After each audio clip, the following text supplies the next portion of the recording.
Hello student, welcome two degree plus diploma holders में आपका स्वागत है। जैसा कि आप जानते हैं, PGCIL junior technician trainee electrician 2023 के मोस्ट एक्सपेक्टेड क्वेश्चन सीरीज आपको देखने को मिल रहा होगा, जिसमें पहले हमने कंप्लीट इलेक्ट्रिकल मेजरिंग इंस्ट्रूमेंट कराए थे। उसके बाद कंप्लीट डीसी जनरेटर के क्वेश्चन आपको देखने को मिला होगा। उसके बाद आज के वीडियो में हम आपको बताने वाले हैं कंप्लीट ट्रांसफार्मर के मोस्ट इम्पॉर्टेंट क्वेश्चन जो हैं वो आपको बताएंगे, जिसमें हम आपको कुछ बेसिक थ्योरी भी बताएंगे, जो कि शानदार सॉल्यूशन के साथ आपको ये सभी क्वेश्चन देखने को मिलेगा। चलिए वीडियो को स्टार्ट करते हैं। यहाँ आप देख सकते हैं ये सभी क्वेश्चन दिया गया है। अभी क्वेश्चन बताने से पहले हम आपको इसके जो ट्रांसफार्मर के कुछ मेन कंपोनेंट जो होते हैं उसके बारे में कुछ आपको एक ओवरव्यू दे देते हैं। उसके बाद आपको क्वेश्चन प्रैक्टिस कराते हैं। जैसा कि यहाँ आप देख सकते हैं, ट्रांसफार्मर के विभिन्न भाग कौन कौन से होते हैं वो आपको बता देते हैं। क्या इसके मेन कंपोनेंट कौन कौन से होते हैं। जैसा कि यहाँ आप देख सकते हैं, ट्रांसफार्मर के ये अंदर का भाग आपको देखने को मिल रहा होगा, ये अंदर का भाग है, और ये बाहर का भाग या ट्रांसफार्मर को देखने को मिल रहा होगा। चलिए अब आपको बताते हैं कौन कौन से इसके मेन कंपोनेंट होते हैं। आपको बता दें, ये जो इसके बड़ा सा टैंक होता है इसे हम क्या बोलते हैं। जो सबसे बड़ा टैंक होता है उसे हम मेन टैंक बोला जाता है। ये आप देख सकते हैं मेन टैंक होता है, और इसके बाहरी जो परत होती है उसे हम टैंक कवर के नाम से जाना जाता है। और जस्ट मेन टैंक से ऊपर जो कनेक्ट होता है छोटा सा टैंक, उसे हम कंजर्वेटर टैंक बोला जाता है। कंजर्वेटर टैंक जो है इसे हम आधा भरा जाता है। क्यों आधा भरा जाता है अभी हम क्वेश्चन में आपको बताने वाले हैं। उसके बाद जो मेन टैंक है उसे हम ऑयल से फुल्ली भर देते हैं, ये आप देख सकते हैं। उसके बाद यहाँ पर ये आपको कूलिंग ट्यूब देखने को मिलेगा, जो कि ये कूलिंग ट्यूब के नाम से जाना जाता है। उसके बाद आपको बता दें, यहाँ आपको 6 ब्रूश देखने को मिलेंगे। 3 ब्रूश इस साइड और 3 ब्रूश उस साइड आपको देखने को मिलेगा, जो कि टोटल 6 ब्रूश लगे होते हैं। जिसमें जो छोटा ब्रूश होता है ऐसे आपको देखने को मिल जाएगा। जो छोटा ब्रूश होता है उसे हम लो वोल्टेज ब्रूश बोलते हैं, और जो हाई ब्रूश लगा होता है उसे हम, जो बड़े होते हैं उसे हम हाई वोल्टेज ब्रूश बोला जाता है। उसके बाद आपको बता दें, इसमें जो जैसे कि यहाँ आप देख सकते हैं, एक ये लगा होता है, इसे हम क्या बोलते हैं, इसे हम एक्सपेंशन वाल्व बोला जाता है। और जो में कंजर्वेटर टैंक से जो कनेक्ट होता है, यहाँ आपको एक लटका देखने को मिलेगा, जो कि हम उसे ब्रीदर बोला जाता है। अब क्या किसका क्या काम है, हम आपको क्वेश्चन में जैसे जैसे आपको टर्म देखने को मिलेगा वहाँ हम सभी का आपको क्या काम होता है आपको बताते चलेंगे। उसके बाद यहाँ आप देख सकते हैं ब्रूश क्या होता है आपको बता दिए। और कंजर्वेटर टैंक और मेन टैंक के बीच में यहाँ आपको देखने को मिलेगा एक बुकोज रिले, ये कनेक्ट होता है। बुकोज रिले का काम क्या होता है अभी आपको क्वेश्चन में बताते हैं। सबका आपको क्या काम होता है सबको आपको क्वेश्चन में डील करेंगे। उसके बाद यहाँ आप अंदर में क्या होता है ये देख सकते हैं, यहाँ 3 कोर होते हैं, ये सभी कोर बने होते हैं, ये आप देख सकते हैं। उसके बाद चलिए अब आपको क्वेश्चन की प्रैक्टिस पर आपको ले चलते हैं। पहला क्वेश्चन क्या है यहाँ आप देख सकते हैं। पहला क्वेश्चन क्या पूछा जा रहा है, जो बकोज रिले में माल फंक्शनिंग होता है के कारण होता है। ऑप्शन ए ट्रांसफार्मर अत्यधिक ओवरहीट होने पर, ऑप्शन बी बाहरी भा बा शॉर्ट सर्किट होने पर, ऑप्शन सी तेल का स्तर रिले लेवल से नीचे गिरने से, ऑप्शन डी असंयमित ब्रीदिंग एक्शन होने पर। तो इसका जो सही आंसर है वो ऑप्शन ए, ट्रांसफार्मर जब अत्यधिक ओवर हीट हो जाता है तो ग्लूकोज रिलीज जो है वो ओवर ट्रिप हो जाता है, जिसे हम माल फंक्शनिंग कहते हैं। माल फंक्शनिंग मतलब ग्लूकोज रिले जो है वो ओवर ट्रिप होना, उसे हम माल फंक्शनिंग बोलते हैं। उसके बाद चलिए नेक्स्ट क्वेश्चन पर चलते हैं। इसमें पूछा जा रहा है, निम्न में से कौन सा ट्रांसफार्मर के प्रतिस्थापन में प्रयोग नहीं होता है। Option A conservator, option B breather, option D Buchholz relay, option D उत्तेजक। तो इसका जो सही आंसर है वो ऑप्शन डी उत्तेजक होता है। ट्रांसफार्मर के प्रतिस्थापन में उत्तेजन का कोई प्रयोग नहीं होता है। कंजर्वेटर का प्रयोग होता है, ब्रीदर का भी प्रयोग होता है और बकोज रिले का भी प्रयोग होता है। अब चलिए आपको बताते हैं कि कंजर्वेटर क्या होता है, ब्रीदर क्या होता है और बकोज रिले क्या होता है। जैसा कि यहाँ आप देख सकते हैं, ये कंजर्वेटर टैंक यहाँ पर जो मेन टैंक के ऊपर कनेक्ट होता है, ये मेन टैंक से कनेक्ट किया जाता है, जो कि कंजर्वेटर टैंक जो है वो ऑयल से आधा भरा जाता है। क्यों आधा भरा जाता है? क्योंकि जब मेन टैंक जो है ये ओवर हीट होके इसका जो ऑयल है वो गर्म होता है, तो इससे जो ऑयल है वो ऊपर की तरफ उठता है, जिससे ये मेन टैंक जो है वो फट ना जाए, जिसके कारण जो इसका ऑयल है वो कंजर्वेटर टैंक में ऑयल चला जाता है। जैसे ही ऑयल ठंडा होता है तो फिर से ये ऑयल मेन टैंक में चला आता है। और एक कंडीशन में यदि ऑयल जो मेन टैंक का ऑयल है कहीं से लीक हो गया या कम हो गया या उड़ गया, तो उससे जो इसका आधा जो ऑयल होता है वो मेन टैंक में आके फुलफ़िल कर देता है, ताकि किसी भी प्रकार की जो लॉसेस हैं ईडी करंट लॉसेस वो ना होने पाए। ये इसका जो कंजर्वेटर टैंक का काम होता है ये होता है। उसके बाद ब्रीदर क्या होता है ये आपको बता दें। ये कंजर्वेटर टैंक से कनेक्ट होता है। यहाँ आपको देखने को मिल रहा होगा। ब्रीदर का काम क्या होता है, इसमें सिलिका जेल भरा होता है। सिलिका जेल जो होता है वो क्या होता है, वो जो बाहरी वातावरण में जो नमी होती है, यहाँ से एयर जाता है, तो बाहरी वातावरण में जो एयर में नमी होती है उसको क्या करता है वो एब्जॉर्ब कर लेता है। ये ब्रीदर का काम होता है। अभी ब्रीदर के बारे में डिटेल में अभी क्वेश्चन दिया गया है, आपको बताते हैं और अच्छे से। उसके बाद बुकोज रिले के बारे में बता दें। बुकोज रिले क्या करता है, ये ओवर हीट होने पर जो ट्रांसफार्मर में ये फट ना जाए तो ये ट्रिप हो जाता है। ओवर रिले का काम होता है ये ट्रिप हो जाता है, इससे जो कनेक्शन है वो कट जाता है। चलिए अब आपको नेक्स्ट क्वेश्चन पर चलते हैं। नेक्स्ट क्वेश्चन में क्या पूछा जा रहा है, हिस्टेरेसिस हॉस यानी हिस्टेरेसिस लॉस जो होता है सबसे कम निर्भर करता है। ऑप्शन ए चुंबकीय क्षेत्र तीव्रता पर, ऑप्शन बी आवृत्ति पर, ऑप्शन सी एम्बिएंट टेम्परेचर यानी एम्बिएंट तापमान पर, ऑप्शन डी मटेरियल की मात्रा पर। तो जो इसका सही आंसर है, हिस्टेरेसिस लॉस सबसे कम निर्भर करता है एम्बिएंट टेम्परेचर यानी एम्बिएंट टेम्परेचर पर सबसे कम निर्भर करता है।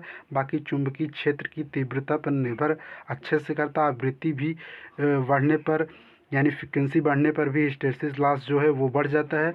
मटेरियल की मात्रा पर भी बहुत निर्भर करता है। जो एम्बिएंट टेम्परेचर है इस पर बहुत कम निर्भर करता है, या ना के बराबर बोल सकते हैं निर्भर करता है। चलिए नेक्स्ट क्वेश्चन पर चलते हैं। फोर्थ नंबर में ट्रांसफार्मर एक है, क्या है ट्रांसफार्मर? ऑप्शन ए प्रवर्धक यानी एम्पलीफायर है, ऑप्शन बी गतिज मशीन है, ऑप्शन सी स्थैतिज मशीन है यानी स्टैटिक डिवाइस है, ऑप्शन डी रोटरी कन्वर्टर है। तो इसका जो सही आंसर है वो ऑप्शन सी स्थैतिक मशीन यानी स्टैटिक डिवाइस होता है। ट्रांसफार्मर क्या है, एक स्टैटिक डिवाइस है जो वोल्टेज को एक लेवल से दूसरे लेवल में कन्वर्ट करता है। चलिए नेक्स्ट क्वेश्चन पर चलते हैं।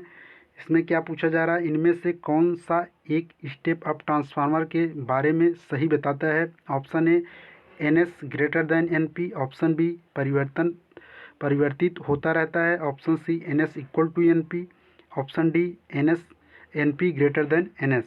तो जो स्टेप अप ट्रांसफार्मर होता है उसमें क्या होता है, जो सेकेंडरी साइड टर्न्स होते हैं वो ज़्यादा होते हैं as compare to primary side. यानी जो सेकेंडरी साइड जो टर्न्स होते हैं NS बोलते हैं उसको, और जो प्राइमरी साइड टर्न्स होते हैं उसको हम NPK बोला जाता है। तो जो NS होता है वो ग्रेटर देन NP होता है स्टेप अप में। तो यहाँ इसका सही आंसर क्या हो जाएगा, first NS greater than NP। यहीं यदि स्टेप डाउन ट्रांसफार्मर बोला जाए तो क्या हो जाएगा, NP ग्रेटर देन NS बोल सकते हैं। तो इस साइड प्राइमरी साइड जो होगा टर्न्स होगा वो ज़्यादा होगा, यानी जो कॉइल होगी वो ज़्यादा होगी। चलिए नेक्स्ट क्वेश्चन पर चलते हैं। नेक्स्ट क्वेश्चन में है, ट्रांसफार्मर को एडी करंट क्षय यानी ईडी करंट जो लॉस होता है उससे रक्षित यानी सुरक्षा प्रदान मतलब रिड्यूस करने के लिए कोर को क्या किया जाता है, बनाया जाता है? Option A high speed steel, option B mild steel, option C cast iron, option D soft iron. तो जो इसका सही आंसर है ऑप्शन डी सॉफ्ट आयरन का बनाया जाता है। चलिए नेक्स्ट क्वेश्चन पर चलते हैं। 7वें नंबर में, ट्रांसफार्मर यदि अधिकतम दक्षता पर कार्यरत है और उसकी लौह क्षति यानी आयरन लॉस 500 वाट है तो उसकी ताम्र क्षति यानी कॉपर लॉस होगी। तो जो ट्रांसफार्मर होता है मैक्सिमम इफ़िशियंसी, जब उसकी मैक्सिमम इफ़िशियंसी होती है तो उस कंडीशन में जो होता है, मैक्सिमम इफ़िशियंसी की कंडीशन में जो होता है पीआई यानी iron loss equal to copper loss होता है। ये आपको कंडीशन याद रखना है। मैक्सिमम इफ़िशियंसी के कंडीशन में पीआई इक्वल टू पीसी होता है, यानी iron loss equal to copper loss होता है। तो यहाँ आयरन लॉस 500 वाट है, तो जो कॉपर लॉस होगा वो भी 500 वाट होगा, जो कि ऑप्शन बी सही हो जाएगा। चलिए नेक्स्ट क्वेश्चन पर चलते हैं। इसमें पूछा जा रहा है ट्रांसफार्मर के क्रोड को लेमिनेशन तथा सिलिकॉन इस्पात की पट्टी क्यों प्रयोग किया जाता है। ऑप्शन ए एडी धारा क्षति घटाने के लिए, यानी एडी करंट लॉस को कम करने के लिए। ऑप्शन बी हिस्टैरिसीस लॉस को कम करने के लिए। ऑप्शन सी जो है एडी धारा तथा हिस्टैरिसीस दोनों प्रकार की क्षतियों को घटाने के लिए। ऑप्शन डी सस्ती होने के कारण। तो जो लेमिनेशन होता है वो हिस्टैरिसीस को कम करने के लिए किया जाता है, और जो सिलिकॉन होता है वो ऐड किया जाता है, वो ईडी करंट के लॉस को कम किया जाता है। यानी लेमिनेशन और सिलिकॉन जो है ये दोनों ईडी करंट और हिस्टैरिसीस लॉस को कम करने के लिए प्रयोग किया जाता है। तो इसका सही आंसर क्या हो जाएगा, ऑप्शन सी एडी धारा तथा हिस्टैरिसीस दोनों प्रकार की क्षतियाँ घटाने के लिए किया जाता है। नेक्स्ट क्वेश्चन पर चलते हैं। 9th नंबर में किसी ट्रांसफार्मर के प्रत्येक कुंडलन यानी वाइंडिंग में उत्पन्न विद्युत वाहक बल निर्भर करता है। ऑप्शन ए केवल आवृत्ति पर। ऑप्शन बी केवल लपेट संख्या एवं आवृत्ति पर। ऑप्शन सी केवल आवृत्ति एवं अधिकतम चुंबकीय फ्लक्स पर। ऑप्शन डी आवृत्ति लपेट संख्या एवं अधिकतम चुंबकीय फ्लक्स पर। तो जो विद्युत वाहक बल होता है ट्रांसफार्मर में, वो यहाँ आप देख सकते हैं, इसका जो फार्मूला होता है वो -ND∅/dt होता है। तो इसमें क्या होता है, ये नंबर ऑफ टर्न्स पर निर्भर करता है, यानी लपेट संख्या पर निर्भर करता है। और उसके बाद चुंबकीय फ्लक्स जो होता है, इसके जो d∅/dt अधिकतम चुंबकीय फ्लक्स पर भी निर्भर करता है, और जो फ्रीक्वेंसी दी जाती है उस पर भी निर्भर करता है। तो इसका सही आंसर क्या हो जाएगा, ऑप्शन डी आवृत्ति पर भी निर्भर करता है, लपेट संख्या यानी n पर भी निर्भर करता है, और अधिकतम चुंबकीय फ्लक्स पर भी ये निर्भर करता है। इसका जो सही आंसर है वो ऑप्शन डी हो जाएगा। चलिए नेक्स्ट क्वेश्चन पर चलते हैं। 10वें नंबर में ट्रांसफार्मर के ब्रीदर में प्रयुक्त रासायनिक पदार्थ है।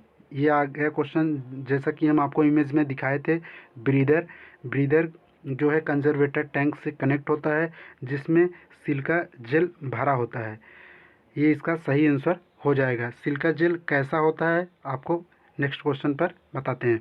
यहाँ आप देख सकते हैं शुद्ध, यहाँ शुष्क नहीं, शुद्ध सिलिका जेल का रंग कैसा होता है ये आपको बताना है। ऑप्शन ए पीला, ऑप्शन बी सफ़ेद या हल्का गुलाबी, ऑप्शन सी नीला, ऑप्शन डी हरा।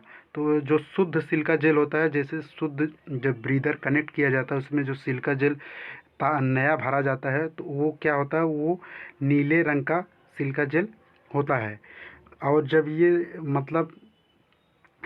ये ख़राब हो जाता है तो सिलिका जेल कैसे पता चलेगा ब्रीदर ख़राब हो चुका है, तो जो इसमें सिलिका जेल नीले कलर का होता है वो पिंकस कलर यानी हल्का गुलाबी रंग का हो जाता है, हल्का सफ़ेद या गुलाबी रंग का हो जाता है। तो इससे पता चलता है जो ब्रीदर है वो ख़राब हो चुका है, इसमें सिलिका जेल ख़राब हो चुका है।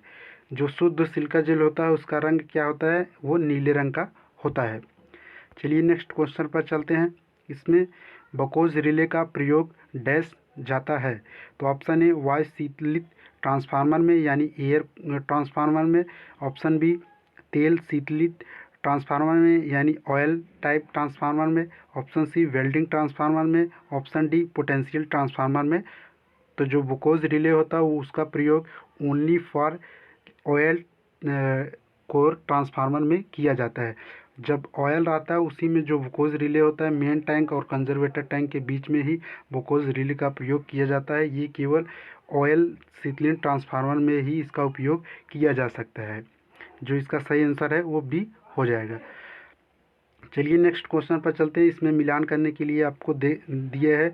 मिलान करने के लिए ऐसा क्वेश्चन आपको ये देखने को मिले तो सबसे पहले आपको क्या करना है, जो इसमें आपको पता हो सबसे पहले वो मैच करना चाहिए। जैसे कि आपको बकोज रिले के बारे में पता है तो बकोज रिले क्या होता है इसको आप मैच कर सकते हैं। बकोज रिले क्या है, एक प्रकार से ये सर्किट ब्रेकर है, क्योंकि ये ट्रिप करता है तो सर्किट ब्रेकर का तरह ये कार्य करता है।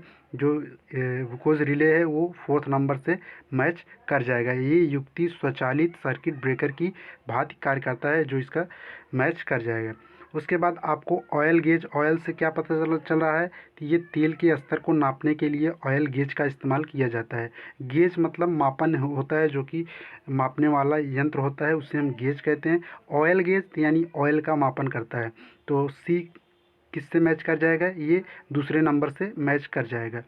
उसके बाद ताप मापी देख सकते हैं। तापमान को मापन करने के लिए ताप जो टेम्परेचर को मापन करेंगे उसे तापमान मापी कर सकते हैं। तीसरा डी क्या हो जाएगा, वो 3rd से मैच कर जाएगा।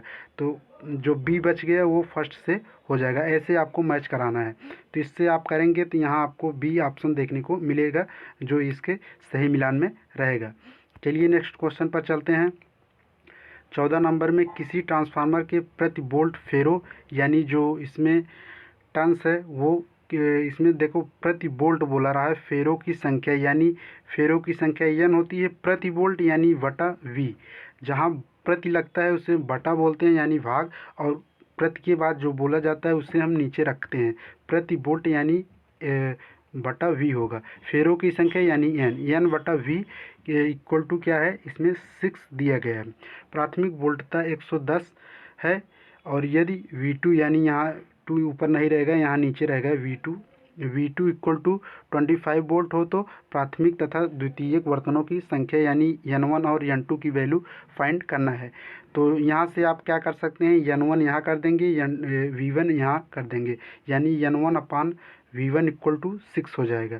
तो यहाँ से आप N1 फाइंड करेंगे तो क्या हो जाएगा, 6 इंटू V1 कितना दिया गया है, 110 वोल्ट। तो यहाँ 110 वोल्ट कर देंगे तो क्या हो जाएगा, इसे मल्टीप्लाई करेंगे तो क्या आ जाएगा, 610 वोल्ट 610 टन से आ जाएगा N1 का वैल्यू, यानी N1 इक्वल टू क्या हो जाएगा, 660 हो जाएगा। ऐसे आप सेकंड फाइंड कर सकते हैं। N2 divide by V2 equal to 6 हो जाएगा।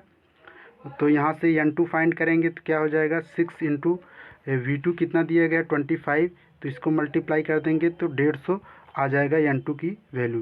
तो यहाँ से N2 इक्वल टू क्या आ जाएगा, 150। आप ऐसे भी फाइंड कर सकते हैं, या आपको ट्रांसफार्मर रेशियो, ये ट्रांसफार्मर रेशियो दिए गए हैं, यहाँ से भी आप फाइंड कर सकते हैं, जो कि V2 divide by V1 equal to N2 divide by N1 equal to ये 6 दिया गया है। यहाँ से भी आप इसको फाइंड कर सकते हैं, यहाँ से भी।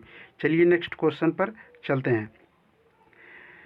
15 नंबर में दिया गया निम्नलिखित में से कौन एक परिणाम मित्र के लिए सही है। परिणाम मित्र आपको बता दें, ये हिंदी में दिया गया है। परिणाम मित्र जो है वो ट्रांसफार्मर को ही परिणाम मित्र बोलते हैं। ट्रांसफार्मर का हिंदी जो है उसे हम परिणाम मित्र बोला जाता है। तो ऑप्शन ए है घूर्णन युक्ति, ऑप्शन बी है स्थैतिज युक्ति, ऑप्शन सी है विद्युत स्थितिज युक्ति, ऑप्शन डी है प्रकाशीय युक्ति। तो जो ट्रांसफार्मर होता है वो क्या होता है, वो एक स्थैतिज युक्ति होता है, जो इसका ऑप्शन बी सही हो जाएगा। चलिए नेक्स्ट क्वेश्चन पर चलते हैं। किस प्रकार की धारा पर एक परिणाम मित्र यानी ट्रांसफार्मर कार्य करता है। ऐसे कौन से धारा पर जो ट्रांसफार्मर है वो कार्य करता है। ऑप्शन ए AC पर, ऑप्शन डी स्पंदमान यानी पल्सेटिंग DC पर, ऑप्शन सी AC तथा DC दोनों पर, ऑप्शन डी DC पर। तो जो ट्रांसफार्मर होता है, परिणाम मित्र जो होते हैं वो कौन से धारा पर कार्य करते हैं, वो AC करंट पर वर्क करते हैं। जो इसका सही आंसर है वो ऑप्शन ए हो जाएगा। चलिए नेक्स्ट क्वेश्चन पर चलते हैं। कौन सा सिद्धांत ट्रांसफार्मर के कार्य करने के लिए उत्तरदायी है। तो ट्रांसफार्मर के कार्य करने के लिए उत्तरदायी कौन सा है। ऑप्शन ए पारस्परिक इंडक्शन, ऑप्शन बी स्वतः इंडक्शन, ऑप्शन सी फैराडे का विद्युतीय चुंबकन इंडक्शन, ऑप्शन डी स्वतः व पारस्परिक इंडक्शन नियम। तो इसका जो सही आंसर है वो ऑप्शन सी फैराडे का विद्युतीय चुंबकीय इंडक्शन के नियम पर ये ट्रांसफार्मर वर्क करता है। नेक्स्ट क्वेश्चन पर चलते हैं। किस प्रकार की वोल्टता को ट्रांसफार्मर परिवर्तित करता है? जो ट्रांसफार्मर है वो किस प्रकार के वोल्ट को ट्रांसफार्म करता है यानी परिवर्तित करता है? उच्च स्तर से निम्न स्तर पर, या बी ऑप्शन निम्न स्तर से उच्च स्तर पर, ऑप्शन सी उपरोक्त दोनों पर, ऑप्शन डी धारा में। तो जो ट्रांसफार्मर होता है वो वोल्टेज को परिवर्तित करता है एक उच्च लेवल से निम्न लेवल पर और निम्न से उच्च लेवल दोनों पर ये वर्क करता है। जो इसका सही आंसर है ऑप्शन सी उपरोक्त दोनों सही हो जाएगा। चलिए नेक्स्ट क्वेश्चन पर चलते हैं। क्या होगा अगर ट्रांसफार्मर को डीसी सप्लाई दे दी जाए? तो क्या होगा ट्रांसफार्मर यदि डीसी सप्लाई दे दिया जाए? तो ऑप्शन ए कार्य करेगा, ऑप्शन सी घूमने लगेगा, ऑप्शन सी सेकेंडरी साइड पर रेटेड वोल्टेज से कम वोल्टेज देगा, ऑप्शन डी बाइंडिंग जल जाएगा। तो जो इसका सही ऑप्शन है वो ऑप्शन डी वाइंडिंग जो है वो जल जाएगा। तो इसमें आपको एक ध्यान रखने वाली बात है, डीसी सप्लाई ऐसे दे देने से वाइंडिंग ऐसे तुरंत नहीं जल जाता है। यदि उसके रेटेड वोल्टेज जो है, जैसे कि कोई ट्रांसफार्मर यदि 110 वोल्ट बटा 220 वोल्ट पर बना है, तो यदि इसमें जो 110 वोल्ट से ज़्यादा यदि डीसी सप्लाई दे देंगे तब ये क्या होगा, वाइंडिंग जो है इसकी वो जल जाएगी। यदि 110 वोल्ट पर ये बना है और आप दे रहे हैं 5 वोल्ट तो वाइंडिंग नहीं जलती है। तो इसमें इस कंडीशन में वाइंडिंग नहीं जलती। इस कंडीशन में क्या होता है, ट्रांसफार्मर क्या है, आइसोलेट हो जाता है। इसे हम क्या बोलेंगे, ट्रांसफार्मर आइसोलेट हो गया है। यदि उसके रेटेड जो वोल्टेज दिया गया है यदि उससे या उतना अगर ये डीसी सप्लाई दे दिया जाता है तो उसके जो वाइंडिंग उससे होते हैं वो जल जाते हैं। इसका ऑप्शन डी सही हो जाएगा। चलिए नेक्स्ट क्वेश्चन पर चलते हैं। किस राशि को ट्रांसफार्मर नहीं बदलता है? ट्रांसफार्मर जो है कौन से क्वांटिटी को नहीं बदलता है? ऑप्शन ए विद्युत धारा एवं वोल्टेज को, ऑप्शन सी शक्ति एवं वोल्टेज को, ऑप्शन सी शक्ति एवं आवृत्ति को, ऑप्शन डी शक्ति एवं विद्युत धारा को। जो ट्रांसफार्मर होता है वो पावर और फ्रिक्वेंसी को नहीं बदलता है, चेंज नहीं करता है, बाकी विद्युत धारा और वोल्टेज को चेंज कर देता है। तो इसका जो सही आंसर है वो ऑप्शन सी शक्ति एवं आवृत्ति हो जाएगा। चलिए नेक्स्ट क्वेश्चन पर चलते हैं। ट्रांसफार्मर के प्राथमिक वाइंडिंग को क्या बोला जाता है? यहाँ आप देख सकते हैं जो इसका ट्रांसफार्मर के प्राथमिक वाइंडिंग है वो क्या होता है। ऑप्शन ए विद्युत स्रोत से संयोजित होता है यानी विद्युत जो सप्लाई है उससे कनेक्ट किया जाता है। ऑप्शन बी लोड से संयोजित होता है यानी लोड से कनेक्ट किया जाता है। ऑप्शन सी शॉर्ट सर्किट करते हैं। ऑप्शन डी हमेशा ओपन रखते हैं। तो जो ट्रांसफार्मर का प्राइमरी वाइंडिंग होता है जिसे हम प्राइमरी वाइंडिंग बोलते हैं, वो जो होता है वो विद्युत के सप्लाई से कनेक्ट किया जाता है यानी इलेक्ट्रिकल सप्लाई से कनेक्ट किया जाता है। ऑप्शन ए इसका सही आंसर हो जाएगा। चलिए नेक्स्ट क्वेश्चन पर चलते हैं। बहुत अच्छे ट्रांसफार्मर की दक्षता क्या होती है?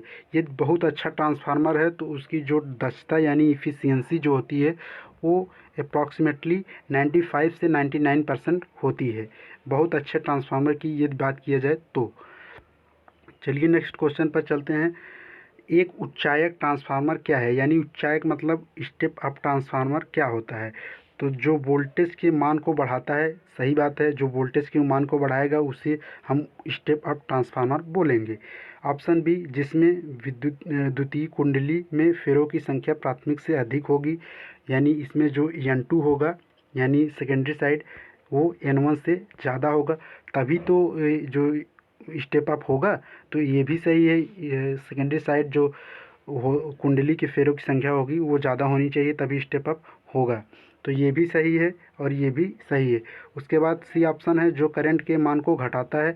यदि वोल्टेज को बढ़ाता है तो करंट को घटाएगा, ये आप ध्यान देना है। यदि स्टेप अप बोला जा रहा है तो वोल्टेज को स्टेप अप करेगा और क्या करंट को क्या करेगा, घटाएगा। तो ऑप्शन सी भी सही है।